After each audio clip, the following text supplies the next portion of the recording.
la Première Guerre mondiale va amener à une amélioration énorme de l'aéronautique dans le monde. On a tout d'abord, pendant toute la guerre, l'utilisation des dirigeables Zeppelin qui serviront de bombardiers, notamment durant le bombardement de Londres, qui est le plus connu. De plus, en 1914, c'est là où on va connaître l'arrivée des premiers combats aériens. Pendant le début de la guerre, l'aviation était tout d'abord utilisée pour de la reconnaissance ou pour détruire des ballons de reconnaissance qui étaient dressés au-dessus des fronts et des lignes ennemies. En 1914, deux pilotes, Franz et Queneau, décident d'armer leur avion avec une mitrailleuse pour essayer de descendre un avion de reconnaissance ennemi.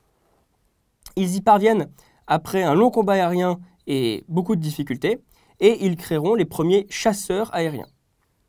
En 1915, on a la première amélioration de l'armement dans les aéronefs militaires, avec le premier tir avec une mitrailleuse fixe qui tire à travers une hélice blindée. Ce système sera ensuite modifié et amélioré par le pilote Roland Garros, avec un système de chaîne qui passe dans le moteur et qui permet à la mitrailleuse de s'arrêter de tirer lorsque l'hélice passe devant. On pourra donc, au lieu d'utiliser une hélice blindée, utiliser des hélices en bois et gagner en poids.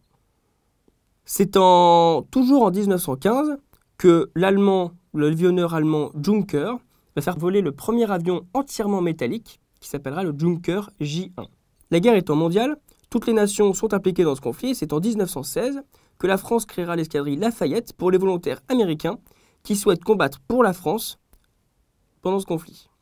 C'est le début aussi de la création des futurs avionneurs, comme Marcel Dassault, qui dessine une hélice qui s'appelle l'hélice Éclair et qui sera rapidement reconnue comme l'une des meilleures hélices de la Première Guerre mondiale. En 1917, c'est le premier porte-avions de l'histoire. Le HMS Furious fait décoller des chasseurs anglais depuis son pont. La Première Guerre mondiale, c'est aussi des as aériens. Et les as des as de cette Première Guerre mondiale sont aussi bien allemands qu'anglais et français. On a tout d'abord l'as des as, qui s'appelle Manfred von Richthofen, qui sera aussi surnommé le Baron Rouge, et qui cumule pas loin de 80 victoires. Il a ensuite été abattu par un Anglais à bord de son Sopwith Camel, qui étaient les avions anglais à l'époque. Chez les Français, on a René Fonck, qui totalisera pas moins de 73 victoires. Il survivra à la Première Guerre mondiale, deviendra haut gradé dans l'armée par la suite, et continuera à pratiquer la voltige aérienne.